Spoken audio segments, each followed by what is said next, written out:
SQR podcast, Cole Rosenberg. Tonight is an epic podcast. I'm so honored to be sitting across from not only a mother, a creator, a radio personality, an influencer. God, I got 10 fingers. Let's keep going. All right, let's do it. But I am so honored to be sitting across from the one and only Mang-Yee. Thank you so much for being here on SQR podcast. It's an honor. Thank you so much for having me. Thank you so much for having me. It's a very interesting conversation we're going to have tonight. Here's why. My normal code of ethics is I don't want to talk to my guests. I don't want to see them until they sit across from me. Okay. But unfortunately, we had a chance to meet. Fortunately, thank you for the correction. Mm-hmm. We had a chance to meet, and we had a wonderful conversation at the dinner where we had and met with the entire crew. But tonight, it's about me finding more about Mang-Yee.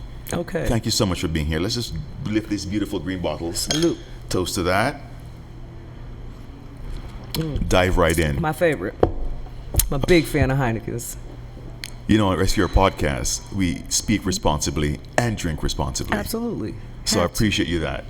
So let's just jump right in. Mang-Yee, before I even crack into the story and find out all the ingredients that makes you up, could you share where people could find you, your social media profile, anything, please? Absolutely, yes. My name is spelled funny just ahead of time, so it's Mang-Yee, like you said. My Instagram is at Mangyee, MANGYEE_REVERIE. That's Mang-Yee Reverie. That is my radio personality moniker. I host a podcast called the Mile High Sessions, and that's at the Mile High Sessions with the S at the end spelled out, based out of Denver. And I am owner of Cloud 7 Studios, downtown Denver, and that is at Cloud 7 Studios. And that's it. That's where you can find me. Facebook, I'm pretty sure Instagram. There's some Jamaican in that whole lineage right there. Because you got 20 jobs just like I do. Big up yourself, sis. Big up yourself. Oh my God. So let's dig in and find out, a little bit more about Mang-Yee. So you're this radio personality, and I'm pretty sure your listeners and all your fans think they know you. I don't know. Maybe. Well, let's just find out. Okay. I am very curious. When you enter this beautiful world that we live in right now, what was the family dynamics like? What was the makeup of the family at that time? Of my family? When you came in? When I came into Earth? Yes. I'm going that far back. Okay, I'm Panamanian by birth. My mother is Panamanian and Sicilian. Oh, wow. My father is Panamanian and Chinese. Ooh. So I'm originally from Panama. My father that raised me is from New York. He married my mother when I was a very, very young baby, and I was whisked away to the United States, and he was a military service member, and I kind of spent my entire life traveling the world. Wow. Yeah. So, born in Panama. Mm-hmm. Mom left Panama and came here and met... Well, she met my father's military. So he was already there. Correct. By the way, I will let you know, I have a very sweet spot in my heart for Panama. I visited there. It's amazing. So mom and dad hooked up in Panama. Correct. Did mom ever share that connection, that when she met him, or did he ever share that with you? Now, in the past. Yeah. I think they talk about it all the time. What was that like? It was kind of your typical boy meets girl.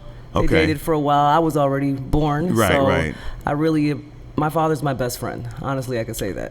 He's definitely my best friend. Although he wasn't your biological father. Not at all. But blood was not thicker than water in this case. So I'm very grateful for the man that the universe blessed me with, which didn't have to be blood, but it was somebody so much more powerful, and just the ethics he taught me and the places that he was able to take my mother and my brothers. I have 2 brothers in my family. I've seen pretty much half of the world. Wow. So, it's so amazing that you are so appreciative of the role he played. Oh, absolutely. Because a lot of people don't play that role. And I appreciate the fact that somebody stepped up and allowed me to have a pretty dope life. What's his name? His name is William. Can we toast to William for stepping up? He's a Heineken drinker too. Oh, big up yourself, Salute William. to William. That's amazing. AKA Pops. So you come here to the U.S. and you're situated in Brooklyn? New York. Yeah, we're from Brooklyn. My father's BK all day, huh? Yep. Wow. So I didn't live anywhere for more than 3 years at a time. We moved every 3 years my whole entire life. I've lived in Virginia, I've lived in Georgia, I've lived in Texas, I've lived in Colorado, I've lived in Germany. Yeah, pull up, pull up, Holland, pull up. Yeah. How does that work with making friends and developing long relations? How does that work? I think it depends on the person and what you make out of it. I didn't know that my father wasn't my father until I was an adult. So I was raised to believe that I was just a regular part of a family dynamic. So on one end, I would have appreciated the truth just to kind of know all of the other story. But on the other side, you have to respect that everybody makes their wishes and you can't hold that grudge against them. So I respect that. It is what it is. You know, we can't change it, and I wouldn't have changed it at all anyway because I love my father very much. Wow. I would not have been as cultured as I am if he wasn't available. Making friends was hard. You moved every 3 years, like clockwork. Every 3 years. So you knew what? So every 3 years, I knew I was moving. How did that impact your decision when you met somebody at a? I mean, I'm not talking about a boyfriend type thing, but just friends. How did that impact that? Going, you know, you're going to leave in 3 years, and usually after your second year, that's when the relationship get intense. I'm sad that I can't say that I grew up in one place and I've known the same people for 30 plus years. As a matter of fact, there's only one person, her name is Titi, that I've known for over 30 years. And I met her at one of my dad's earlier duty stations. And then Facebook came along and we found each other again. And it's like we never split up. So, but you move every 3 years. On one end, I made a lot of acquaintances. I'm very picky with who I call my friend. So I met a lot of people, a lot of personalities. It allowed me to be able to quickly learn how to deal with multiple people's personalities and adjust to pretty much any situation you kind of threw. It's a military brat thing. You threw an army brat, military brat in. So I appreciated the experience. My brothers, not so much so. They missed the stability. They wanted to have the friends for 30 years. And, you know, military kids are known for rebelling because I guess they're bored and there's nothing else to do. But I appreciate the lifestyle, and I married into the military, and my children are also military brats. So it kind of continued on for a while, and then I just kind of got bored with it. All right, so here's what we're going to do. You kind of dropped and fast forward through some things that I think are integral to the confidence that you just transmit when you come into the room, you know? And the reason why I'm being so delicate in dissecting this, there's a little girl, there's a teenager, there's a young woman who's watching this and realizing, wow, that's Mang-Yee. And if she can experience it, because when you shared about the moving, I realized that the flip side of this was your brother's perspective. I want to stay, but you embraced it. Yeah, it was very difficult for them. Neither one of my brothers adjusted well to it. They were very vocal about not enjoying the lifestyle. I was the opposite. For me, it was an adventure. That's how I looked at it. Can I ask you, looking back retrospectively, where do you think you got that adventure eye or that adventure outlook from? Where do you think you got it? Moving around so much, you kind of get used to not sitting still. My parents like to travel. So from a very young age, you were used to that. I was used to it, you know. So you're doing high school, and then you moved and you finished high school somewhere else. And I didn't finish high school. Shed some light on that. I dropped out. It was kind of popular around in the 90s. It's kind of what we did. I didn't finish high school. When you say kind of popular, so there's two type of popular. There's the cool type of popular. No, it wasn't cool. It was kind of. I dropped out. Yeah. I was kind of forced. Okay. I feel like I want to poke on that a little bit, but before I do that, let me just take this quick break. SQR podcast, Cole Rosenberg. I'm sitting here with the Honorable, Her Majesty herself, Mang-Yee, and we're getting detail, guys. What you're getting right now, you're not going to get anywhere else. Stay tuned. We're going to finish up and to come right back with this wonderful, beautiful conversation. SQR podcast, Cole Rosenberg, Mang-Yee.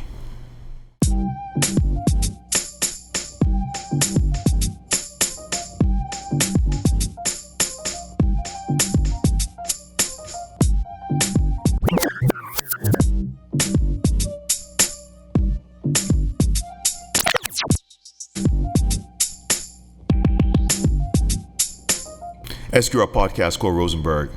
Can I toast to this? Absolutely. This is an epic moment right here. It's an interesting conversation. The reason why I say it's an epic moment is because I do know, based on what I'm reading, is I can't control the past. It'd be ridiculous for me to think about the future. Correct. So let me really appreciate the present moment. And that's why I just said that. Thank you so much for being here. Let's continue this, the powwow. Dropping out of high school. Which is interesting because your father has such a great influence on your life. He did. Which meant the family, the basis of the family background was pretty structured. I mean, considering the moving around. And I would assume that you would embrace high school and just, finish it. What happened? I liked weed and I liked parties. And I went to high school. When I was in high school, we were stationed in Germany. So I was in high school in a completely different country, which means that the same rules didn't apply, and anybody that's military and spent any of their years in overseas in Korea, Asia, Europe, wherever, they know that the rest of the world is a little bit more liberal and allows for different things, and I was more interested in that lifestyle than finishing school, so I dropped out. Okay, here's the deal. I do know that those experiences have made this energy force in front of me who she is. I know that off the bat. Okay. If you could go back, would you have finished up high school? Absolutely. Twice. I wish I could go back now. No, I would have. I understand now the importance of an education. When I say I didn't finish high school, I didn't finish, as a matter of fact, the highest grade I got to was the 9th grade. That's how early I dropped out. So I was pretty much on my own since about 15 because, again, it's a quick lifestyle. And we moved around, and I think I matured a lot faster than most people do and was kind of put out into the world. So I didn't finish high school. How did mom and dad handle that? I got in some trouble. And they sent me to live. It feels like the Fresh Prince of Bel-Air. They didn't send me to Bel-Air. They sent me to Panama. Oh my God! So they sent me to some family back when to I Panama. Had dropped out of, and I hadn't lived there the whole time. So between the military stints, we would get to go home for the summers. We split our summers between my father's family in New York and my mother's family in Panama. And it was every single summer because I think my parents really needed the break because I realize that now, but back then in retrospect, it just seemed like a vacation. I get to go home. They would fly us down or wherever to where we were going, and sometimes they would stay, sometimes they would drop us off, but I was very used to spending the summers back at one of my homes, and it's the closest thing I have to a home. And people like to argue that a lot. I was like, well, I moved every 3 years, so what is it exactly that you would like me to I can't tell it any different way, but I still had home base, and I like that my father was an American. I like that my mother was Panamanian. Central American, Panamanian. So I have dual citizenship. I'm bilingual. I speak actually like 3 languages. And again, it was a lot of experience that came with that. So I appreciated it, actually. I've heard you said I've appreciated it at least 5 times since we started. You're going to hear it 50 more. Yo, I love hearing that. You're going to hear it 50 more. I love hearing that. No, big up yourself. So let's go through this. All right, so you're a rebel in high school, right off the bat. So we own that. What was the interaction with the boys like? So I'm the only granddaughter out of 7 boys. There's 8 of us, 7 of them are boys. So I always got along better with boys. Still to this day, still get a lot. I have very select female, and those are my sisters. I don't even call them friends, right? Because you're that close to me.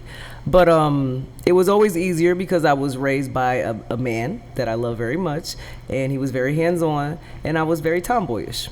All that came in, and again, this is the 90s, so. But I was also asking from the attention of a possible suitor for you, because what age is this? Well, I mean, you got kicked out of school. I mean, you Okay. dropped out of school at 15. I'm Okay, just, correct. wondering what the dynamics there. Okay. But let's play this role real quick. So I know I'm interested in Mangyee. Okay. But Mangyee got 7 soldiers behind her.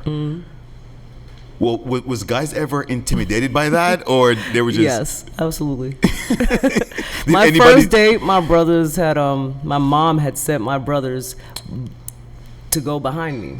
I didn't know they were there, and I went to the movies, and I was so excited because the little boy that took me, nice kid, and my brothers were behind me the whole freaking time, and I didn't realize it till I was walking back home, and they were just behind me talking cash shit, and I was so embarrassed and upset. With the guy? Was the guy? Yes, he was Oh, there. They my was God. picking on him. I was like, Dude, oh my God, no, please go away. But yes and no. My cousins also know I hold my own, and they respect that I'm pretty much just as alpha as they are. Yeah, big, So, big. I don't And I have a like lot I of like I like the fact that you use the term alpha, because alpha doesn't specify a gender. No, not at all. It specifies a personality. Correct. So big yourself up on that. Let's just skip through real quick. So dropped out of high school. So now you're doing your own thing. What sparked the movement towards? Well, you know what? Before I do that, what were your interests at that time? Besides being the rebel, what did you find yourself attracted to? Was it music, or you're not Always in music. school, or? It was always music. So I've had a love for radio since I was a little girl. I was the kid with the cassette deck, the record, pause, stop, the tissue in the little hole. of the TDK, so you Exactly. can record. Yeah. And I would sit, and again, I moved a lot. So the only thing that felt like home was the music. Music was consistent. Consistent. And it was the most amazing era. This is the era where you used to write the lyrics down and go back and read them 15 times. So why not? Why didn't Mangyee morph into a artist? Why a radio personality? I did have my moment as an artist. I absolutely did. I don't talk about it too often, but I had my 15 seconds? My 5 seconds. So let's talk about it, no? Okay, we can talk about it. All right.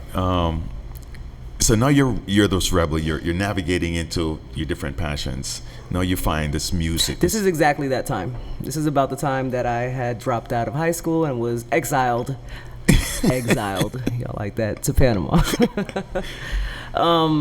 Reggae is the music of choice in Panama. Yes. So very heavy influence in my life.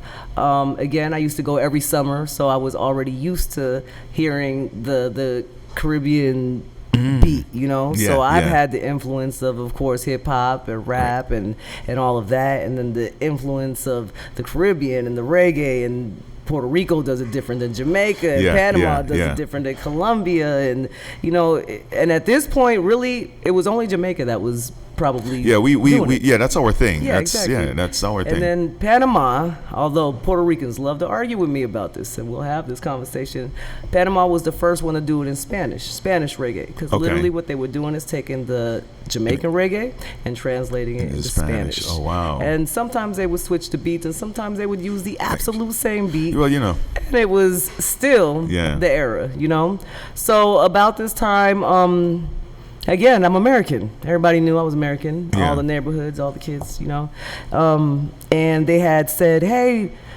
did you ever think about singing?" And I was like, "No, because I'm not a singer." you know? Right. They're like, "Well, we need a female to come do a vocal for this compilation." I didn't know what they were doing, and I had a high pitched voice at that point. I wasn't the heaviest of smokers yet, Yeah. and they had me come in to do a song on this compilation album. They paid me $100. I went on about my business, right? Then I decided that maybe I should have finished school. So I make my way back home, and I forget about the song and everything that had just transpired. And years later, come to find out the song was a freaking hit.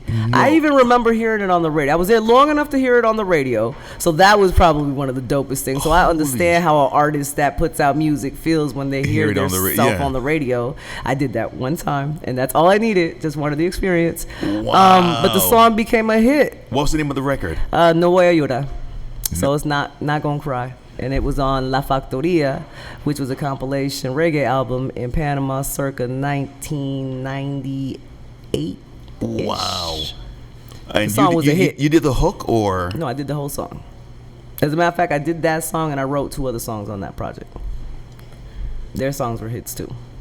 Could you give me the first 16 bars? Because I can't sing. I definitely can't sing now. SQR podcast, Rosenberg. I could talk it. We could talk it. I'm gonna try to wring this out of Mangyee. You'd have to translate it.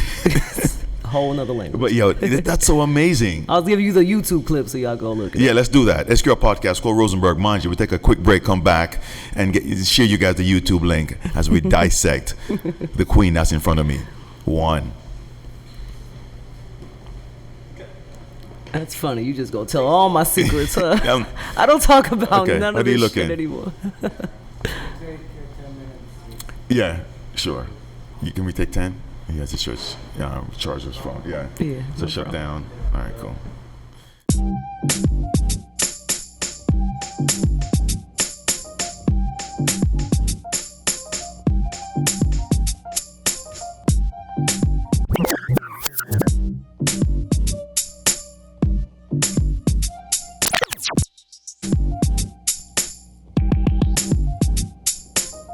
SQR podcast, Cole Rosenberg.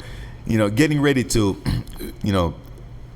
enjoy the rest of this conversation with you. I can't even say end, begin, because it's just been a meal that I just want to keep eating. Okay. I like that. And I use that because I'm being fed right now.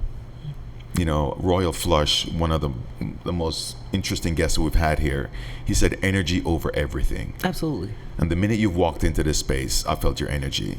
You're vulnerable, you are real, you are open. All the characteristics that I understand are the ingredients why Mangyee is Mangyee. So I salute you, sis. Thank you very much. I salute you, queen. And you've made it very comfortable for me. So I enjoy good conversations. Thank you. And we could definitely continue this one. So we spoke about a little bit of everything. And there's 3 things I want to touch on before we close. Talk to me about your marriage. Where did you meet your husband? Okay, this is one of those military stints. My kid's father, he's my ex-husband. I met when he was stationed in Georgia. Who saw who first? He saw me first. Of course he did. Yeah, he did see me first. I wish he didn't. No, I'm not gonna. Because your kids yes, would I be do. here. The kids are amazing. The kids wouldn't be here. Nah, you know what? Like I was telling you during the break when we were talking, that was an experience. A lot of people never have that experience. A lot of people will never say that they were married to somebody for 20 years, that they gave birth to 3 amazing children, that they had 2 decades of a life that fit for them at that time, and then eventually it didn't, So I guess that kind of tells the story. I was with him for 20 years, married 19 and a half of them. We married pretty early. I was 18. Wow. I had my daughter shortly after that. I had my 2 other kids about 4 or 5 years after that. So I was a very young mother. He's military, so he deployed a lot. He was gone every so often. So I kind of got used to taking care of the kids and everything on my own. I guess that could be a good and a bad thing, I suppose, depending on who you talk to. For me, it was a good thing because it made me independent. So when it was time for me to have to make a decision like stepping away, I wasn't fearful like a lot of women are. A lot of women stay in abusive and bad situations because they're scared for that change. The fact that my life changed every 3 years, my entire life, and the only stability and normalcy that I had was obviously my immediate family structure, my mom, my dad, my 2 brothers, and then to go home. New York, Panama, New York, Panama, New York, Panama. So that kind of kept the culture and everything. And then, like I told you, music is literally what tied everything together for me. Wow. So it was always a love for that. So I did the reggae, and then when I came back here, I wanted to do the radio, but at this point now I'm married, I have these kids, I have a regular life, I have a regular job. You don't chase dreams. That's what society tells you. You're too old, you don't chase dreams like that anymore. So I expressed to him that I wanted to do radio. He thought I was crazy. He said, I don't want to deal with that lifestyle, and you wouldn't be on the radio anyway. You'll never make it. He told you you'll never make it. Absolutely. Specifically those words. You'll never be on the radio. I am a Gemini, so we like we like challenges like that. So I worked extra hard to make sure that not only was I on the radio, I wasn't on, I mean, I did work on smaller stations, obviously, leading up to, I went to school, I learned it. Yeah. I went back to school as an adult and learned it. And I guess I'm skipping over, so let's go back. Let's go back so you don't miss that part of the story. But he couldn't deal with it. He told me that if I had to choose one. He said, it's me or it's that lifestyle, your radio, your concerts. What is a radio lifestyle? Exactly. Good question. No, it was the fact that I have a lot of friends that I guess are pretty infamous in the music industry. Okay. And he doesn't like that lifestyle, and that lifestyle all comes with radio and broadcast. It does. And these are all my friends, so now I'm constantly around all of these different people that this is their life, and it looks real fun and colorful to me. So now I get the itch to figure out kind of where I would fit in that world, and I knew I didn't want to be an artist, and I was miserable at the job I had, and I had this coworker. His name was Chevis. He's a real cool guy. At that time, he was real zen, and I was not zen. I'm like Brooklyn 0 to fucking 100. I'm sorry, I can't curse. Of course you can. I'm gonna let y'all have it. I've been holding it, so yeah. We are on radio now, the iHeart. We could curse? Of course. Oh, okay. All right, cool. Look, good to know. I was mad at work one day about something, and I did human resources at the time. I worked for the federal government. I worked for the federal government for 15 years. Such a straight job. Yeah, what the hell? You could not be any deviant of freaking anything else other than carbon copy, or they didn't like you, and they definitely didn't like me. So it wasn't a good experience. I was good at the job. I'm good at I learned pretty fast, so I will always pick up any trades or anything. And human resources was okay. I got to learn about laws and different things that now I actually need to have knowledge about. So again, nothing was ever a waste of time. I can't be mad at it. But I knew I didn't want to do that forever. So So you're mad, and Chevy said what? He says, can I ask you a question? And I was like, I don't want to hear none of your Zen bullshit right now, because I'm freaking pissed. I'm over there filing a complaint against the company. So this is me right now. And here comes the Buddha. Here comes the Buddha. What did he say? Exactly. He was always like that. So I was always in his ass. And I don't start that shit with me today, Chevis. Now I'm that person. Now I'm him. And he says to me, can I ask you a question? Did he hit the gong first? He probably freaking didn't. I was so smoke blown out my head, I didn't want to hear it. And he says, can I ask you a question? And I was like, why not? Humor me. I'm already fucking pissed off. He said, if you don't like this job, why do you do it? And I was like, I don't have a choice. That was my answer. I thought you were going to say, I told you not to be Zen-like. No, now I was curious as to where the hell he was getting with this bullshit comment, so I could cuss him out at the end of it, right? So I was like, here we go. And he's like, if you don't like it, why do you keep doing it? I was like, because this is what I'm supposed to do. I heard myself say these words, and I remember this to this day. This is what we're supposed to do, right? I got married. I had kids during wedlock, like you're supposed to do. I stuck it out thick and thin. I got a good federal job. I drive a nice car. I have good money. My kids are in health. My parents are good. I should not be complaining about life right now, except for I'm not happy. Wow. And he was like, well, if you're not happy, why don't you do something about it? And I was like, what the hell am I going to do? And I was 33 at the time. I said, I'm 33 years old. I've got all these kids. Nobody's going to, And then he said, okay, I got one more question. And I was like, oh my God, what do you want? He says, if there was anything in the world you could do, money not a factor, what would you do? And I was like, what do you mean, for like a job? He was like, sure, whatever you want to call it. And I laughed because I knew I was going to come out and say some smart ass shit because I'm a super smart ass. And I was like, honestly, I said I would smoke weed and listen to music all day and talk cash shit on the radio. That's what I would do and get paid for it. And then I said, see, fantasy, never gonna happen. And I turned around and kept typing. But that question stuck with me for weeks after that. Like, it became so insistent in my head. Like, why the fuck would he ask me that, And then about 3 weeks later, I was filing another complaint against the damn job I was working at. I promise you I was. This was such a regular occurrence for me. And It's so classic. that shit made me so mad. And I was so mad that day that I stormed out of the office and I went straight to the military radio station. I didn't call. I looked it up and I went because it was a military station. And they were closed, but they had a button, and I pushed the button, and there was a guy that I knew he was on air because I could hear him on the radio. And he comes out, and I was like, I just want to ask a question. He said, okay, I'm on air, come back tomorrow. You know, when I was like, no. Because if you tell me right now that it's not going to work, I don't even want to waste another minute thinking about it because it was bothering me, you know? Like, shit, could Chevis be right? What if I could do something different, you know? Yeah. So I said, do you guys do internships? He said, you're a little too old for an internship. And I was like, my age is really fun to fuck with y'all, isn't it? And I was like, I don't want to pay. I don't want any money. It's not for school credits. It's not for, no, I just want to come in here and shadow you. I just want to learn. I just want to feel what it feels like to see if this is something that I might like to pursue later on in life. And he was like, okay, come back tomorrow, ask the commander. And if she says yes, I'm game.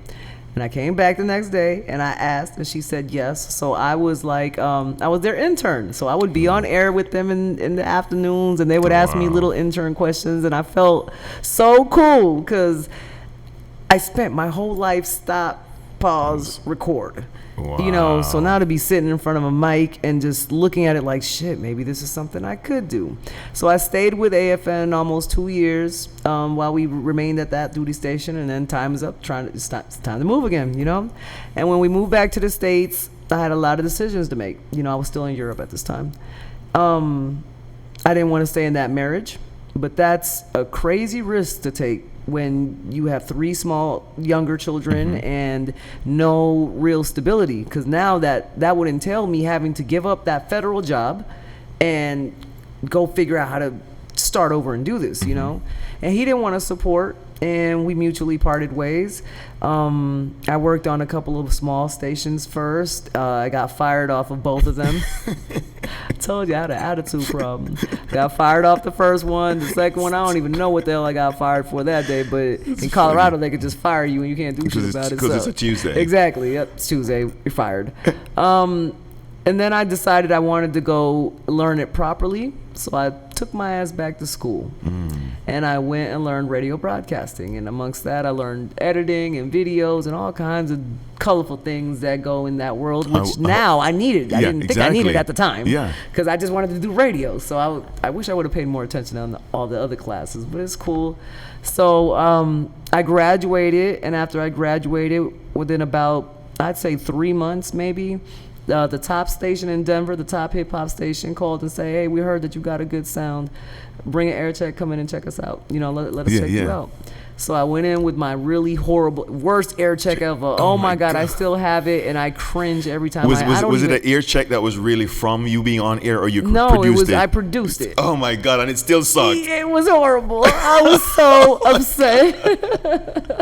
Yeah, that's nuts. It was so stupid. But he produced a horrible ear check. Because I didn't know what the hell an air check was real. I mean, they teach you in school. Yeah. But unless you're on the radio and you know what this feels like, it sounds like, you want everything to be so perfect. So at this point, I'm over analyzing music and what it should sound like and the levels and everything. Because this is my first big opportunity. I can't mess this up, you know? Wow.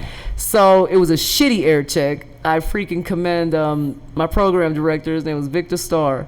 Victor Starr for taking a fucking chance, because I would not have taken a chance on me on that air check. He said, she has potential.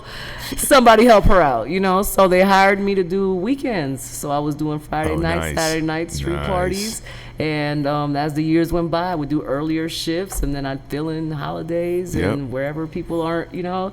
And I've been with that station 4 or 5 years now. Yo, toast to that program director for taking a chance. Freaking absolutely. Oh, I appreciate him. No, that's okay. It's amazing because him taking the chance has now brought Mangyee everything to everybody. But he saw something that at the time I probably didn't see. It was a very insecure moment in my life, and I think that's the part people don't share with people.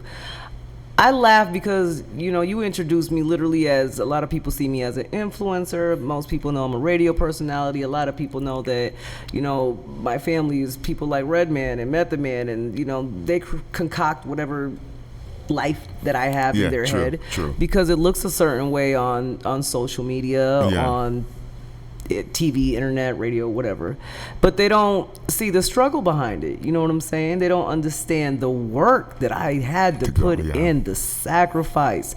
When I was going to school, it was an 1.5-hour commute each way. I'm a single parent. I have to be back in the other city to pick up my kids on time, to make sure that there was no buses. They didn't ride buses to school because I wanted them to go to another school because it was a better school in the district I was living in at the time. You're not getting any support from the husband. Nobody. So I make this sacrifice, and I learn to balance everybody. I'm not going to say I probably cried most of those drives. It gets tiring. Imagine 3 hours a day commuting just to go to school, not even knowing if anybody's going to take that freaking chance on you. But I believed so freaking much that there was no way in hell I was going to fail. And I have not at all to this day. Like, everything is an experience or a lesson. So I'm not mad at the divorce. He sees the kids, they have a relationship. I would never keep him from them because that's not fair. We're adults, we'll deal with ours, but I respected his decision and he's had to respect mine. Wow. You just dropped like 7 jewels. Succession. It's my life story. And as I listen to you, I keep going back to the first thing you said when we started talking, and it's like I'm okay with it. I'm open. And Manj, I gotta tell you. But by the way, am I the first guy to shorten Mangyee to Manj? Only my family calls me that, so I consider you family if you calling me that. Namaste. For sure. But Manj, let me say this: the lane that you blazed, being married, fitting the norm, to change, to go through the resistance of that change, to the opportunity. Can I tell you this as a representative of all your friends and everybody around you? Thank you for taking that journey. Thank you for taking that journey. It doesn't. No, thank you for taking like that journey. Though. It's so weird. But the reason why I did that is because you need to look at yourself through other people's eyes. Sometimes you need to do that. I think I'm really bad at that. Because somebody's you're watching so this. caught up in the hustle and bustle that you feel like, not that you're failing, I get a lot of DMs from women, strangely enough, because I don't really get along with too many women, but a lot of girls DM and they'll say like, it's so motivational what you're doing. You've given me hope. I'm so in love with this industry, or what should I do about this? And I'm reading all these messages and I'm like, what do these girls think I'm doing? Because in my head, I'm over here trying to balance these 3 kids, figure out how I'm going to help my National Cannabis Party family do this, launch this podcast over here with Carlos and my Urban Leaf family, come do the podcast, because I did launch a podcast. I was furloughed during the pandemic, so I'm not currently on the radio right now. But there was a lot to balance, and that's the part everybody doesn't see. I think the work. Okay, so I think what they see is the glamour. No. The fun. The fact that you're doing it. Okay. You follow? You're taking action, and a lot of people are just like deers in the headlights. And they don't know. People don't want to take the chance. They want it. Dropping another jewel. SQR podcast called Rosenberg. It's such a pleasure to chop this up with you. And there's stuff that, I'm sorry guys, but everybody who has access to our audio files on all the audio platforms, there's some exclusive stuff you're going to capture because I left the Audacity running. For the guys who were watching this on the video, you saw what you saw, you caught what you caught. But as we get ready to wrap, I want to do this real quickly. Know that you're here, Manj. Could you share a little bit about your passion now for the National Cannabis Party, and your vision for cannabis awareness and who you're working with? This was fun. So I kind of got thrown into cannabis by accident. I've always been a consumer my entire life. So I've never hit it. That causes problems sometimes, but I was always very vocal about how I felt about legalization, and I really never thought I'd even see the day, honestly. So to be sitting here in the middle of this industry when I thought I would never see the day it was legal was pretty amazing. Radio life changed for me 2020, like everybody else. They furloughed us from the radio, so there's 8 DJs total on the radio station. They kept 3 of them, the 3 full-time, and everybody else, they didn't get fired. Thank God we didn't get fired like a lot of people did. We got furloughed until further notice. So we're still waiting, and I miss it a lot. Hopefully we'll go back soon. But I knew I had to do something, and I didn't want to go back to doing something normal. I just spent all this time and all this effort freaking doing this. We're going to figure this out. So I decided the podcast route, you know, and I never wanted to do a podcast because, as you know, it's a lot of work and a lot of setup and a lot of edits and a lot of Big shout out to Manny. Big shout out to my boy Matt. Big shout out to the entire SQR team, because we understand completely what you're saying. And I want to send love to Trey and Cam, because that's my team, and without them, I couldn't figure half of this shit out. So again, people don't understand what it entails. They think it's you sit down and you turn on a mic and you talk. That is not a podcast, baby. That is not the proper planning, research, the location, you know. So taking all of those things into consideration, I knew I wanted to do a podcast, but I knew I couldn't do it like everybody else. I did not want to be the one hiding in a freaking closet with a damn recorder. No. So being a New Yorker, you know, we're super extra, and I decided I was gonna build a studio. And I went looking for a studio, couldn't find anything. I was gonna give up, and then the penthouse is what we call it affectionately, Cloud 7 Studios, drops into my lap. Oh, literally, nice. it's a penthouse overlooking Denver, Colorado skyline. It's got 15 feet ceiling to floor windows both ways. And Blazy Susan, love to Blazy Susan, built a LED 11-foot table, and I'm sponsored by a couple of different companies. So sweet. Everybody's come in: Wolfpack, Certified Magic, High Mile Exotic Limos, Mile High Jewelers. Oh, big. They've all come in and kind of supported the project. So I was able to maintain that studio. And instead of releasing this, I decided I want to shoot the first 2 seasons off bat. So that's what I've been doing for a year. And I hear a lot of people say, oh, she failed, she didn't release it. I was like, no, I took my sweet time. Nice. And I did it how I wanted. So that's what brought us to cannabis. I knew I didn't want to do a music podcast because Denver is not a musical city. There wasn't enough content to sustain that. I'm a mom, but I'm not a homemaker. My hobbies consist of music and weed, so I knew I had to be something in that realm. And then I had a conversation with Redman, my big brother. He was like, you live in freaking Denver. Go do a damn podcast about weed. You already know what to do. Go figure it out. Yeah. And that's what I did. I chose cannabis, you know. So at the beginning of this, it was cool because the concept was I just wanted to tell people stories, kind of like you're doing right now. Every episode is a different story about cannabis, everything from growers to people that have cured themselves of cancer. I've had celebrities. Styles P has visited us. Havoc has visited us. Big shout out to Styles. Oh man, love. The Lunatics have come through. I've had Netflix personalities come through, and cannabis chefs, and just we've had so much fun learning and meeting so many different people and telling these stories that are stories mostly of minorities that you wouldn't ever hear. Wanda James, probably one of my favorite episodes, and she's a superstar in the cannabis industry. She's the first African-American dispensary owner. So the more I learned about all of this, you know, and then doing the episodes, I knew I had to be more involved, which is what brought us to the National Cannabis Party. Wow. Wow.